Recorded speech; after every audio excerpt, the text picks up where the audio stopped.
Hello, everyone, and thank you for listening to the She Slays the Day podcast. I am your host, Lauryn Brunswick. So, today's topic, you guys, I get excited about all our topics. You want to know why? Because it's my podcast, and I only do things that I'm excited about.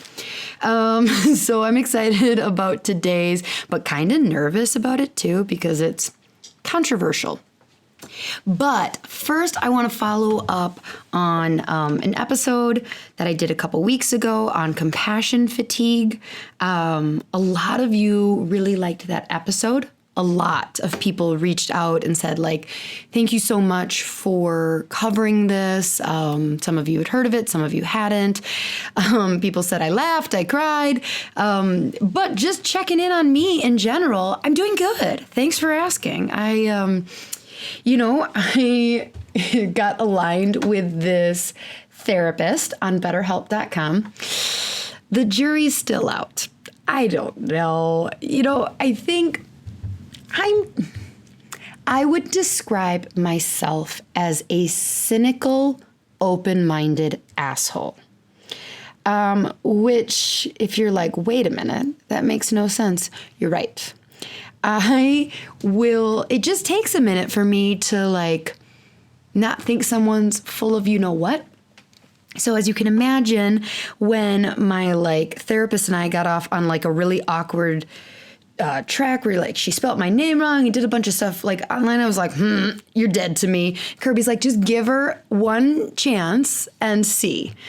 And, I don't know. Does anybody have one meeting with a therapist and go oh my gosh, she sees straight into my soul? I don't know. We'll see. I have a feeling what's going to end up happening is I'm going to be like, yep, I'm fine now. I don't need that. And then I'm going to quit. But I'm doing good. Thank you for asking. Just being aware of what was happening with patients and how much I was taking that on is really helpful. And just going that makes sense. People are people and people are broken right now. So before we jump into today's, we're going to do a listener highlight. This is from Curly Cairo, and she sent me a message saying, hey, Lauryn, I just finished listening to this week's podcast on compassion fatigue, and I loved what you had to say about having unscheduled time as a form of self-care and the straw analogy. Thank you so much. So what she's talking about was from this compassion fatigue episode, and I joked that for me, self-care for my mind isn't everybody's oh, working out is so good for you. And I'm like, I take working out and turn it into a thing. So for me, I just need unscheduled time to kind of do creative or whatever, not be on social media. That just is a time suck. Or TikTok. Oh my God, you guys, TikTok might go away. I'm not really on TikTok, but I do LOL in the morning from bed. Kirby will be out reading his Bible and meditating, and I'm just laying in bed laughing. And he's like, are you on TikTok? And I'm like, yeah, you gotta see this. Anyways, I'm kind of all over the place today. Anyway, so yeah, that's what she's talking about. And then if you want to know what she's talking about, the straw analogy, you got to go back and listen to the episode on compassion fatigue, because that's a whole big conversation in itself.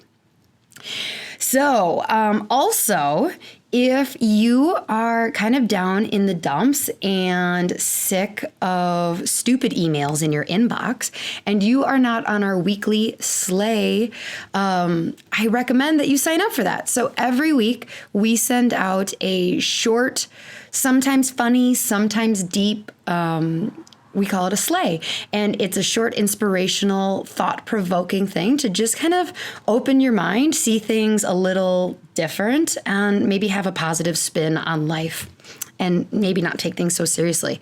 So if you are not getting the weekly sleigh, but you think you should be, first of all, check your spam. Second of all, make sure you use the right email address. So the easiest way to sign up would be to go to my Instagram, She Slays Podcast, and click the link in bio, and you will see Get the Weekly Slay. So there you go. If you're not getting them, you're missing out. I'm just kidding. I hate people who sell things via FOMO, but they are good. And, you get to interact with me a little bit. So let's get to the question. Okay, so our question is on Instagram.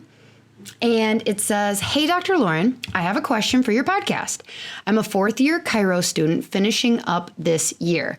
I come from a chiro background of mixer, I guess, diversified and soft tissue work, etc.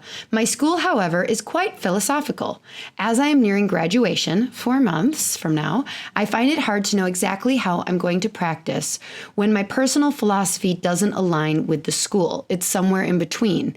I come from a kinesiology and sport background, like many Canadians, and want to incorporate that into my business, but often get the vibe from straight chiros that it is wrong. I have my own thoughts, morals, etc., and can stand for what I believe in, but it just seems so strange to me why our profession even argues about what's right or wrong when we're all qualified and our intention is to help. I guess I'm trying to ask, where do you start as a recent grad when you have a lot of seminars and other qualifications to get? Do you slowly implement them into practice? And I guess the big question of the whole profession, or for now, is why can't we all get along and let other chiros do their thing, regardless if it's different than yours?" So she also puts in parentheses, as long as it's safe.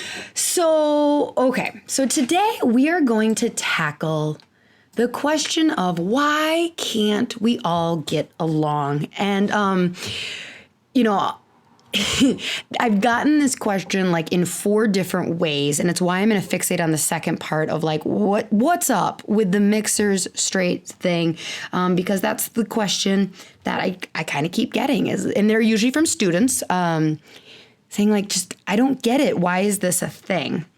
I picture right now Kirby kind of cueing in the like, "Why can't we be friends" song. He's also probably telling me like we don't have license to that and that's illegal to do, so he won't. But whatever. So let's pray for those non-chiros. I will tell you, we're going to take this conversation way past the chiro debate because this is a much bigger, deeper issue. So hang in there. I think you'll learn something. You'll learn some drama about your like chiropractic profession. And like I said, there's just a much bigger message. So let's pray first. Dear God, per usual, I take on controversial things that I know are going to be upsetting and possibly offensive.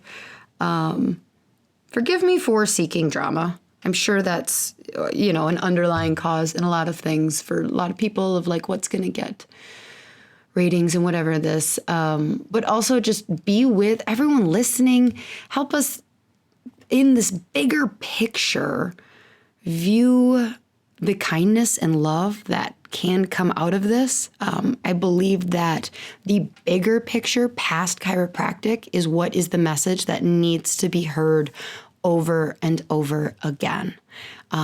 Please tell all of my haters they can direct their hate mail to drbrunslick@gmail.com. In your name we pray. Amen. Okay, so I'm going to preface this by saying a couple things. One, I do not identify as a straight versus mixer. Again, non-chiros, I'm going to get there just so you know, we're not talking about straight versus gay. This has nothing to do with sexual orientation. And I do truly apologize for any assumptions. I don't mean to speak for any group of straights versus mixers. I think the schism is interesting. I don't think it's unique to our profession. But anybody who's out there who boldly declares that they're in a particular box of one or the other, and in my attempt to explain and soften and help sides see each other, I'm probably going to speak for you by accident, and you might be like, well, I wouldn't agree with that. And so I apologize. I don't mean to put words in anybody's mouth, but I am very much both. So I am very straight chiro on some things and very mixer on some things. And the straight chiros are going, so you're a mixer. I go, okay, I guess so. I don't know. But I have lots of really good chiro friends that are very straight. So I don't know. I don't hate on anyone. Let's also say that let's not take this burden on. Like a lot of times when students write me, they're like, oh, why is chiropractic? Like, why can't we all just get along? And that's just not how it works. Like dentists have these issues, dietitians. I mean, let's look at something completely different, like the diet industry. There are nutritionists who very, very adamantly believe that gluten and dairy is like the cause of all disease and illness and GI issues. All gallbladders could be, saved, appendix wouldn't burst, like constipation would be a thing. And then there are nutritionists who believe that, we absolutely need those things for certain reasons. And so it's not unique to chiropractic that we have this. So we don't need to take that on. But let's talk about why did this happen. So you're going to get a little bit of a history lesson here. And I'm going to throw a lot of white male names at you. Shocking that there is schism and debate and controversy and pointing and names and like decisiveness and divisiveness around the egos of white male doctors in the early 1900s. Shocking. Okay. So anyways, where and why this started was really right from the get-go. So a lot of this information I'm pulling is from an article in the Journal of American Medicine. I'll have Kirby put the link to the article in the notes below.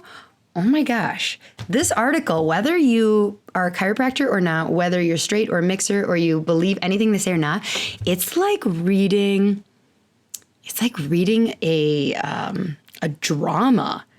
The way they describe like the split and the this and the medical profession, and they were sued. I honestly think that the article does a kind of a decent job of not making chiropractors bad or anything like that. It's still very dramatic. So you should go read it. So basically this division started very early with chiropractic's origin. So many of D.D. Palmer, for those non-chiros, chiropractic's like founding father, like inventor of chiropractic, discoverer of chiropractic. So a lot of his initial disciples right away never adopted the premise of innate intelligence and rejected it as quote unquote religious baggage. And so, just like, right? Dramatic. So Willard Carver, he was one of the core group, like the founding core group. He thought that a physiological theory of nerves was good enough and that you didn't need to, quote unquote, buy into innate intelligence. John Howard came to chiropractic from a conventional medical background and in 1906 founded what became the National College of Chiropractic and was thinking of innate intelligence when he warned students not to dwindle or dwarf chiropractic by making a religion out of a technique. It goes on to say the first chair of what became the Council for Chiropractic accreditation called for scientific research and the abandonment of all cultist and vitalist principles, starting with that of the innate. Now, I told you that probably by definition, I'm a mixer, but that is offensive. Like anytime you start calling it like religious and that I need to abandon the idea of innate, I will march the streets with like my subluxation sign and like straights for life. Now, again, those non-chiros, I have a feeling that sign's not going to go over with the public who don't know what I'm talking about. But so again, even as, I guess, a mixer, I view a lot of that as very insulting.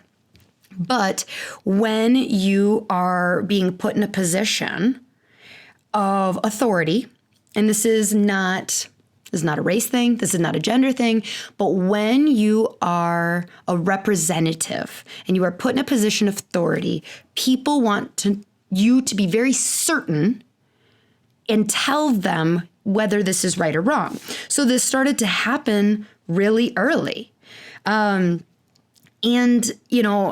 Again, just kind of for the non-chiros in the room. Okay, so let's talk about the straights. What is a straight chiropractor? We'll give you the highlights of the debate. They view themselves as correct.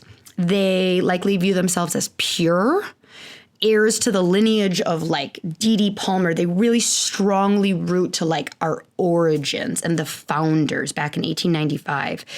They have a much broader scope. This is all typically a broader scope of what chiropractic can/should help.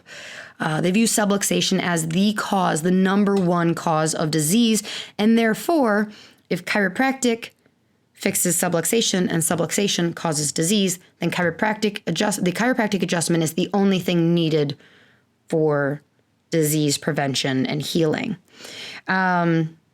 They tend to view mixers as confused, sellouts, diluting the message, hacks, medical wannabes, the P word when it comes to spreading the truth about chiropractic. They capitalize TIC and TOR in chiropractic, which I now know what that means. TOR. Oh, I forgot. I think it was like back in episode 12 or 13, Kirby called me out that I didn't actually know chiropractic. Tick is teacher. Nope, I lost it. Anyways, and the number one thing is a lot of times straights view mixers as the problem.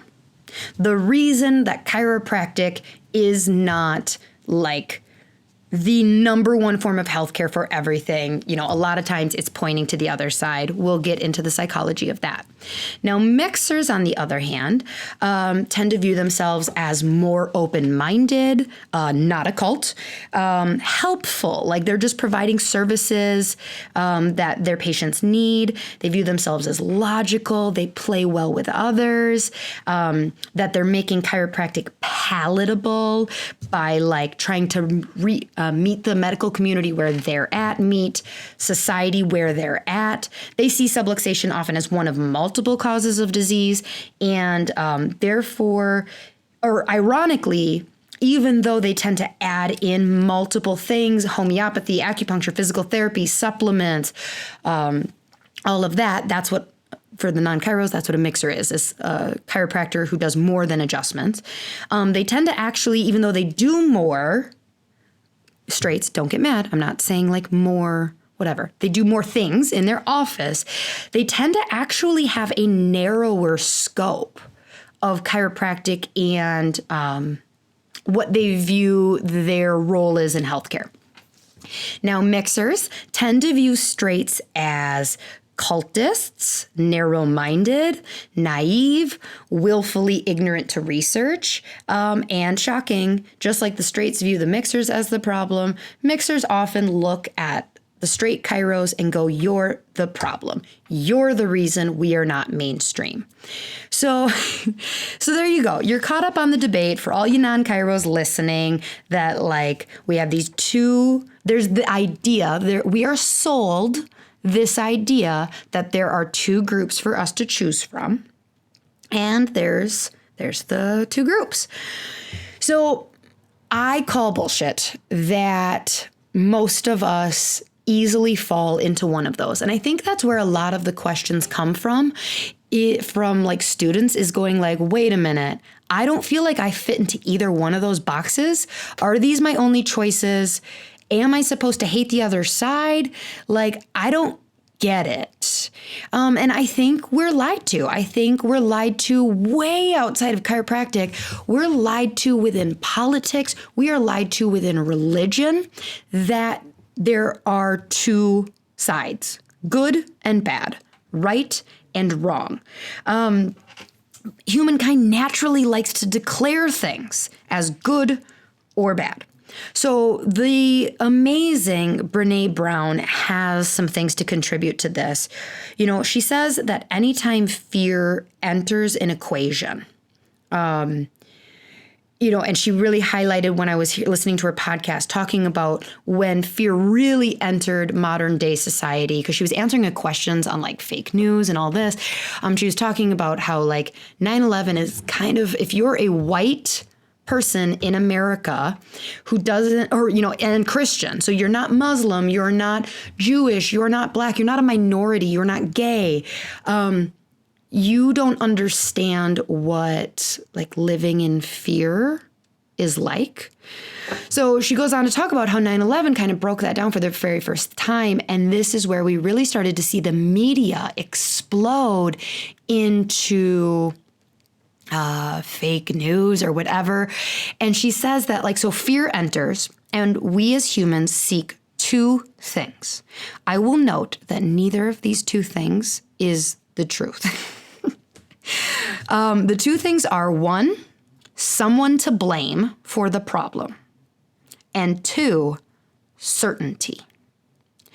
So when we talk about certainty, we have to bring up the idea that we are, again, this is way outside chiropractic, we have been trained to pay attention to the loudest, most confident talker in the room. The person who is selling us certainty, because that's what we're seeking. We don't like sitting in the gray area. In fact, within politics, flip-flopping is very negatively viewed. So, when we're saying like, why does this exist? Well, because we keep turning to the people who are saying, don't worry, I know the answer, follow me. And we're trained to look at someone who's going like, I don't know, I'm not really sure the answer. I thought I was. And then I came across an article and it really opened my mind. We view them as soft and not a good leader. And when I'm saying this, you're going like, no. And it's like, okay, but yeah. So the whole good versus bad thing. Let's talk about that. So it is natural for our brain to want to put things into the box of good and bad. So if I were to ask you, are you a good person or a bad person? Most of you, hopefully, would say, I'm good. And I'd go, okay. So then I might say, you're a good person. Are you a Republican or a Democrat? And maybe you would say, I'm a Democrat. And I would say, okay. So then, like you can take this further going like, okay, so is being a Democrat a good thing? Very few people, if you're a Democrat, all of us assume we are good people, would go, yeah, well then being a Democrat is good. So then what does that mean being a Republican is? Okay. And we're not going to, believe me, I'm actually not, I'm a libertarian. You've probably heard Kirby and I talk about this. I got this because Kirby's a libertarian and it makes sense when everybody's like, well, there has to be more than two options. There is. Look into it anyways. So, if we always identify as good, therefore what is something opposite to us has to be bad. Otherwise, you can't be good. If following Jesus is the only truth and, being a Christian is the answer. I am good. I am a Christian. And all y'all are going to get really uncomfortable right now. And I'm about to say this, but so then if I asked you, is being a Jew good or bad?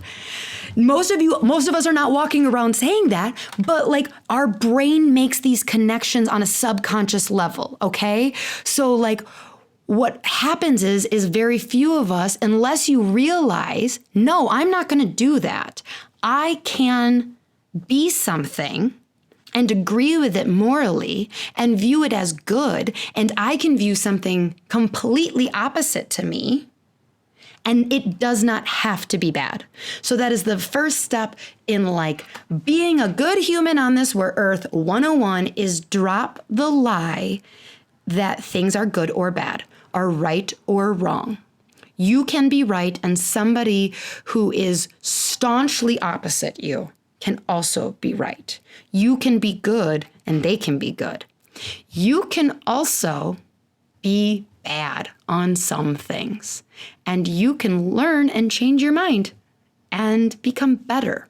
Like if, when it comes up the race thing, like one of the biggest problems, I think that Britt Barron talked about this in our interview with race, is one of the biggest first hurdles that white people have to get over is acknowledging that they might have done some racist stuff in their past. But the problem is that they don't view themselves as racist. They view themselves as a good person. A good person is not racist. So I cannot accept that I've ever done anything racist unintentionally, and like that's the big hurdle of getting over that. It's the big hurdle of getting over religious like things is the big hurdle. This is why it's so much bigger than like chiropractic, straights versus mixers, and the schism, because it's like, it's a lie. It's a lie that it's an either or system, right or wrong, good or bad. So if we don't accept that lie, what happens is we make a stance against something, okay? So especially the more put into a place of authority. So like, what's the thing? Like, I don't have to tell you what is better, chocolate or vanilla ice cream. I don't have to, because I don't have a position of authority. Now, if all of a sudden I start becoming a lobbyist for ice cream, and somewhere along the lines, I am getting questioned, eventually the question is going to come out, which is sold more, which is better. And I will have to make a decision of like, well, I guess vanilla makes more money, like whatever, right? And so I have to, because the more up you come in a situation or on a topic, people look to you and go, you're our leader now, so what am I supposed to think on things? And I just say to our leaders, you don't have to. And it's not a way to win an election. That's for shit and sure, is that you're going to lose. If you are in an elected position and you take a soft approach of like, but what if they're both good? You think like, no, wouldn't people actually love that? No, they don't, because you know what that is? That's uncertainty. And if there's anything we have learned during this time of COVID, is that people hate uncertainty. I mean, this is bigger than COVID. Like, we just don't like people not knowing. We're very, very uncomfortable by it. So Kirby, oh my gosh, was so excited when I told him that I was going to talk about this question, because it aligned with a book. Y'all, I love my husband so much. So much. He's amazing. He's literally the smartest person I have ever met in real life. But he's always reading a book. And so like sometimes I just drown him out a little bit. And so he was going, oh my gosh, as I was telling him like what my answer was going to be, he's like, oh, that reminds me so much of this book I just read on cognitive dissonance and self-justification. And it seemed like really helpful information. So instead of me doing a crap job of reiterating it to you and paraphrasing, I am going to hand the mic over to Kirby Brunswick. I have given him a 5-minute stop clock for him to get on his soapbox and talk to you about cognitive dissonance and self-justification. Hello and welcome to a new segment I'm calling I Read a Book About That with Kirby. So, as Lauryn mentioned, I was super excited about this topic because I had just read a book called Mistakes Were Made, but Not by Me. And it's by Carol Tavris and Elliot Aronson. And I think you'll see where this dovetails really well with the subject of this episode and what the stuff that Lauryn's talking about with straights versus mixers. So the overall message of the book is on kind of the psychology of mistakes and taking responsibility and changing. It looks at both in the personal realm and then in like the bigger institutional realm, think like business, government, etc. But one of the key points, and one that came into mind when we're talking about these issues of straight versus mixers and just kind of that polarizing of these decisions and as it stretches into society and politics is the pyramid of choice is a concept that they talk about in the book. So stepping back a little bit, when we talk about admitting mistakes or making mistakes, we don't just admit them because it's uncomfortable, so we end up justifying it. And the reason it's uncomfortable is because there's cognitive dissonance, which is when you have a discomfort when you're holding two conflicting ideas in your head. So for example, I view myself as a healthy person, but then I do something that doesn't mesh with that. I eat a whole bag of Doritos or I skip 2 days at the gym or whatever. That makes me uncomfortable because those two things don't match. So I then need to bring myself back into alignment. So I say, well, yesterday I did a really hard workout, or I'm going to be doing a cleanse next week, or the average person only works out once a week. So actually I'm ahead of the game in general because I usually do 3 days a week or 4 days a week. So I actually had wiggle room to not do that. So you want to get yourself back into alignment so that you don't have to think of yourself as both a healthy person and an unhealthy person. So back to the pyramid of choice. This is such a cool and interesting concept, and I think you'll see it in your own life. So let's take the scenario of two almost identical people. You can even say it's the same person and they're going on alternate universes. But let's say they're twins, grew up exactly the same. They are good students, they're smart, they're used to getting good grades, they work hard, they don't cheat. They are taking an exam and are both completely blanking on a big question. This is like an essay question that could be the difference between like getting an A and getting a C and it like ruining their entire semester grade. They both have an opportunity to see something that will help them on this question. They are at the top of this pyramid together. Side by side, one of them cheats, one of them doesn't and gets the bad grade. Now the justifying begins. So the cheater has to justify the action they took. They're a good person and they did this thing, so they have to legitimize what they did. So they go, everyone does it. I just did it that one time. I mean, in general, it's not even that big of a deal. Like, the overall course, the objective is to learn the material, and I generally did that. So cheating is just this little side thing that doesn't really matter. People who are hard-nosed about cheating are just prudes, and they really need to chill out. Yeah, in fact, anyone who has like a I never cheat is bullshit, and I don't even want to be around them.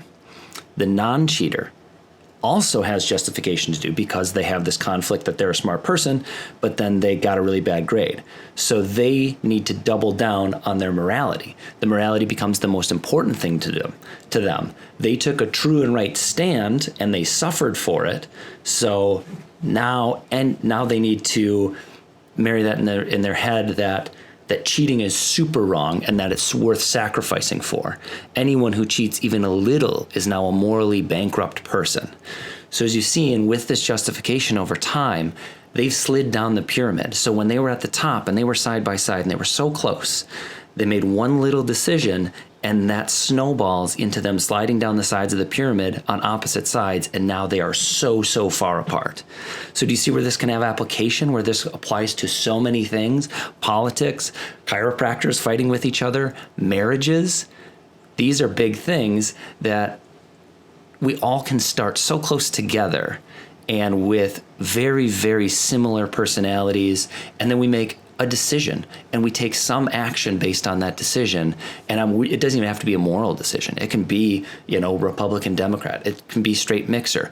But once you've invested a little bit in that, you then are that person, and you have to justify more and more and more, and you're farther and farther apart from someone who at the beginning may have been just like you, made one decision or said one thing differently than you, but then they need to continually justify that. So there's so much more in the book. It's really great. Mistakes were made, but not by me. I can't recommend it enough.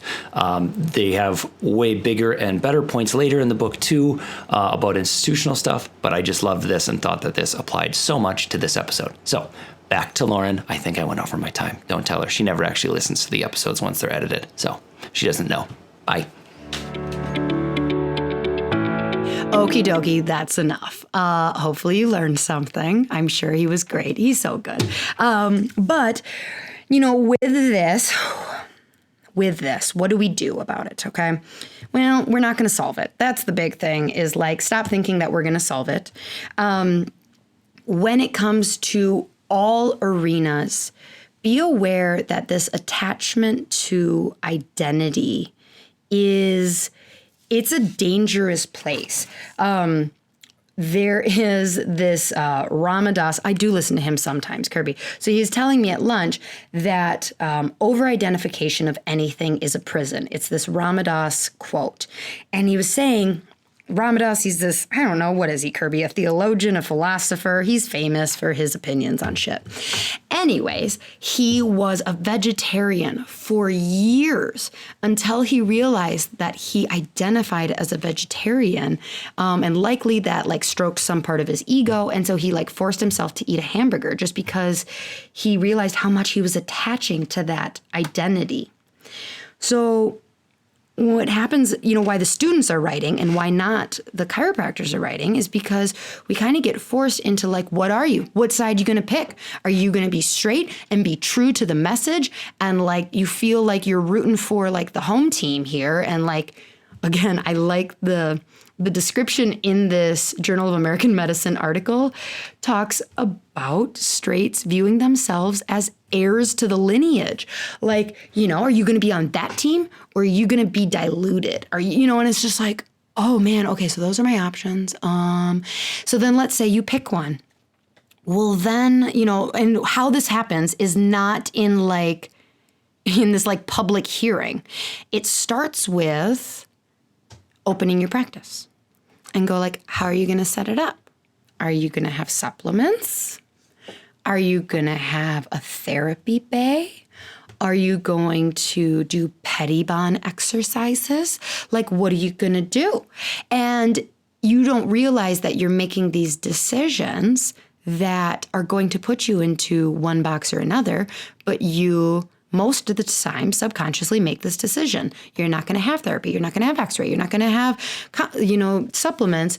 And then all of a sudden you go oh, I'm straight. I'm a straight chiropractor. And a lot of this comes because you probably follow some guru that you've put on this pedestal and they consider themselves straight and call everyone else a P word for, having electric muscle stim or ultrasound in their office.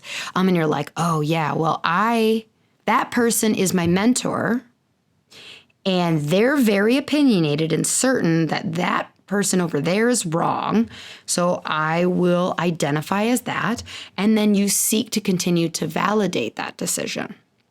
So you seek to look over things that, you don't realize the person who you couldn't fix their shoulder until physical therapy exercises came in. You kind of breeze over that and really only focus on the person who has, tried everything in medicine, and it wasn't until they had their atlas adjusted that everything changed.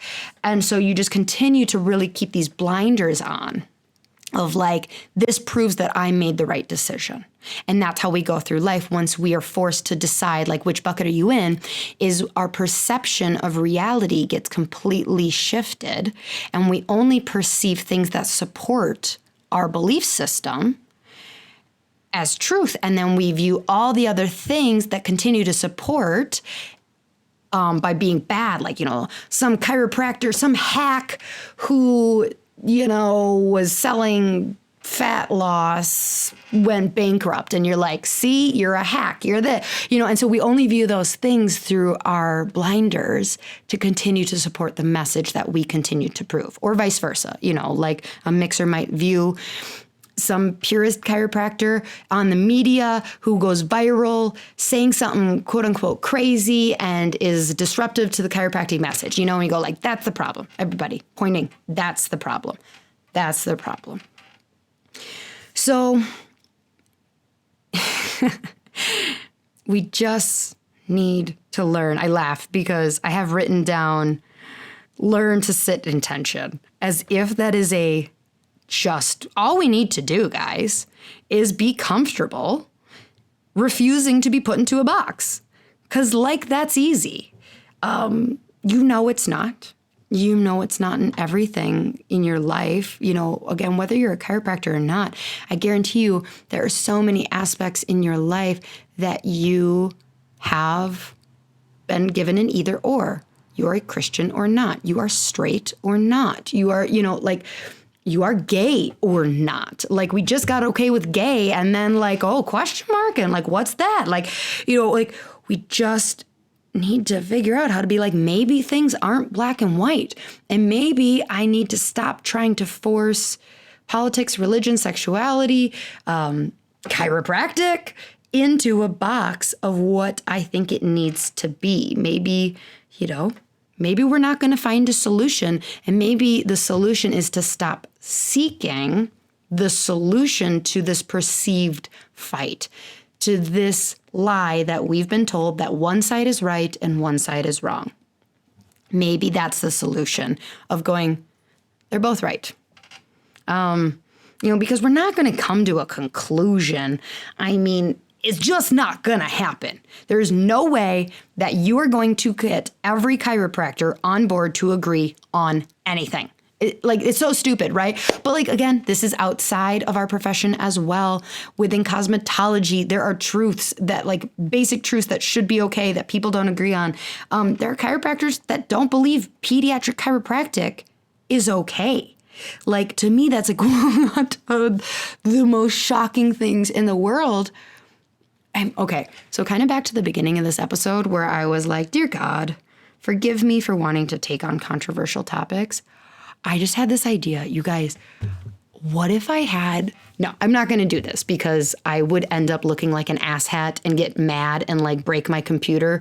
But what if I had a chiropractor on to try and explain to me why they think pediatric chiropractic is not okay? Oh, yeah, no, I'm not going to do that. But that's the controversial thought that went through my head of oh, girl riot. Sometimes I just seek controversy. Damn it. All right. Anyways, so the whole point is we're not going to come to that. Maybe the conclusion is we need to let people choose for themselves.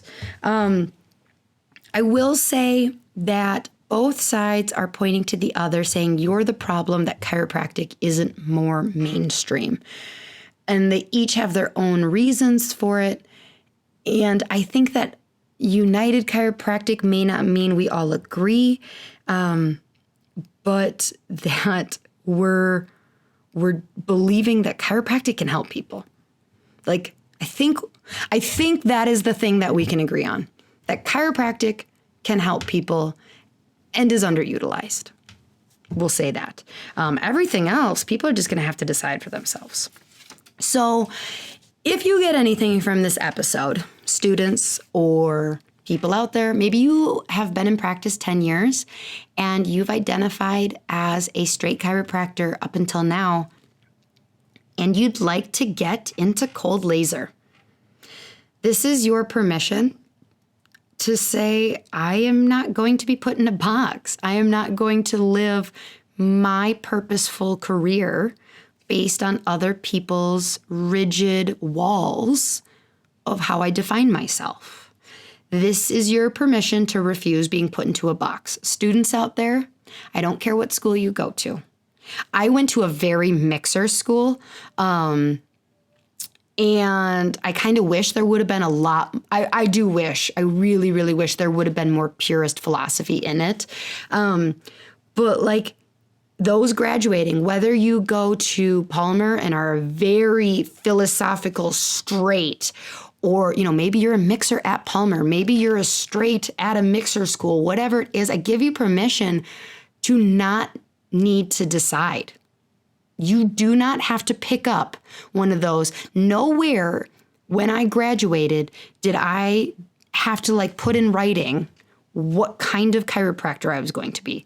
I did have to put in writing that I was not going to show up to work with drugs or alcohol in my system, and that I was not going to sexually harass patients. That I did have to put in writing. So you do have to put that in writing. But other than that, refuse any of your mentors, your gurus, your school putting limits on your purpose. I believe that, you have permission to feel free to provide more than chiropractic within your four walls.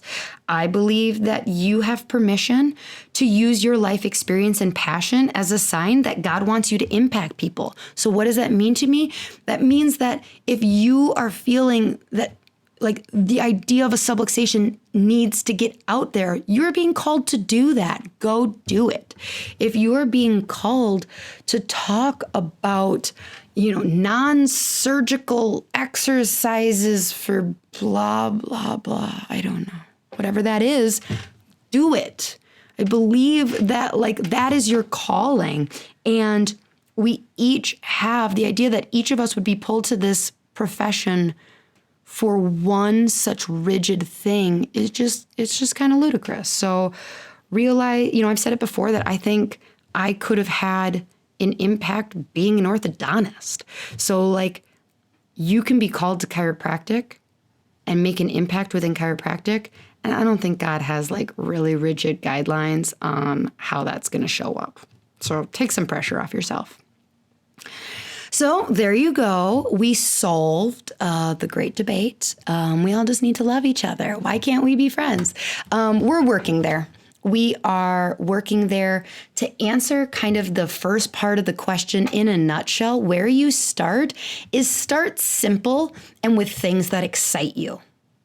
Don't overload your patients. Don't overcomplicate things in the beginning. That doesn't mean that you just need to have chiropractic, but it does mean that if nothing other than chiropractic excites you right now, then don't have it, because your career is going to be long. You've got a whole years and years ahead of you that you can get excited about stuff. So go to things that are exciting. Don't go to anything that's not exciting, except for the ones that you legally have to go to.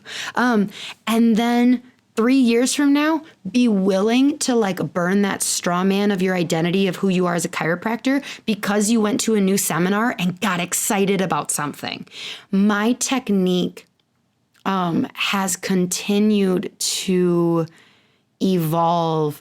When I first graduated, I really put my ICPA status, my pediatric training, on this pedestal of I am this kind of chiropractor, and that means I do this and I don't do that, and things that spokespeople for the ICPA would really be well, if they said it. And now I realize that I'm a pediatric chiropractor because I'm a chiropractor who's been trained in lots of different techniques for pediatric. I work well with kids. I diagnose kids well. I help them. And I can use lots of different things, whether that's okay with any of the pediatric gurus, as long as it's legal and safe. And that's okay. That does not make me not a pediatric chiropractor. And as I get excited, if I get excited about the thing I pick on, if I get excited about essential oils, F you. That doesn't mean that I'm a mixer. It doesn't mean I'm not straight. It means that I am continuing to pursue passion and learn and bring things in. And then when they don't serve me or my patients or my clinic anymore, it's okay to let them go. Let things come and go. As things come, don't hold on to them. Be willing to be not for me, and let it go. Let new things come, be totally for me for right now. So there's your permission. But ultimately, whatever you are feeling called to do, focus down and in your community Most of our communities don't know or care about the big chiropractic schism. For real, though, go read that article. It's really funny. It's not funny. It's dramatic. We're like a soap opera. And yeah, I don't know. I guess there you go. I solved it. I solved the problem, you guys. I love you. I truly am sorry. If anybody got offended in this, any chiros out there listening, I would love to get coffee with you, and I don't think you're wrong. Honestly, as long as you're doing safe and whatever stuff, like, I don't think you're wrong. I think the only time that something's not wrong is when you're pointing at someone else and saying they're the problem and you have the ultimate truth. So we can just keep an open mind and respect each other. I'm not ever going to make you practice my way. That's not how, that's like, it's almost like that's what we think is going to happen, is if I agree, if I'm okay with how you practice, that like somehow like the chiropractic gods are going to come down and be like, therefore now we've all decided that everyone has to be mixer. And it's like, no, I can see what you do and go, that's cool. Not for my practice right now anyways, maybe in 5 years, maybe not ever. So there we go. Great debate. Mixers versus straights. Solved. Love you all. Talk to you next week.